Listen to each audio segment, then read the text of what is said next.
ఆఫ్ఘనిస్తాన్ పాకిస్తాన్ మధ్య సరిహద్దు ఉద్రిక్తతలు తీవ్రస్థాయికి చేరాయి. తమ భూభాగంలోకి ప్రవేశించి దాడులు చేసిన పాకిస్తాన్కు చెందిన F-16 యుద్ధ విమానాన్ని కూల్చివేసినట్టు తాలిబాన్ ప్రభుత్వం ప్రకటించింది.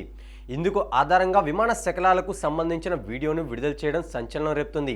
శుక్రవారం తెల్లవారుజామున కాబుల్, కాందహార్ సహా పలు ఆఫ్ఘన్ నగరాలపై పాక్ వైమానిక దళం బాంబు దాడులు చేసింది. ఈ దాడులను తిప్పికొట్టే క్రమంలో పాక్కు చెందిన ఒక యుద్ధ విమానాన్ని కూల్చివేశామని తాలిబాన్ అధికార ప్రతినిధి జబీహుల్లా ముజాహిద్ తెలిపారు. ఈ విమానం కాబుల్ సమీపంలోని పర్వత ప్రాంతాల్లో కుప్పకూలిందని, పైలట్ కోసం గాలిస్తున్నామని ఆయన వివరించారు. తాలిబాన్లు విడుదల చేసిన వీడియోలో యుద్ధ విమానం తోకభాగం, దానిపై పాకిస్తాన్ జెండా, సీరియల్ నెంబర్లు స్పష్టంగా కనిపిస్తున్నాయి. అయితే ఈ ఆరోపణలను పాకిస్తాన్ రక్షణ శాఖ ఖండించింది. తమ విమానాలన్నీ సురక్షితంగా వెనక్కి వచ్చాయని, ఏ విమానము కూలిపోలేదని స్పష్టం చేసింది. కానీ తాలిబాన్లు ప్రదర్శిస్తున్న వీడియోపై మాత్రం పాక్ ప్రభుత్వం ఎలాంటి వివరణ ఇవ్వలేదు.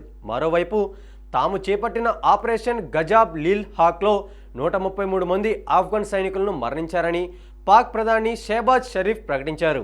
ఉగ్రవాద వ్యతిరేక పోరుకు మాత్రమే వాడాలన్న నిబంధనతో అమెరికా నుంచి కొనుగోలు చేసిన F-16 విమానాలను ఆఫ్ఘన్పై దాడులకు ఉపయోగించడంపై వాషింగ్టన్ తీవ్రంగా స్పందించే అవకాశం ఉంది.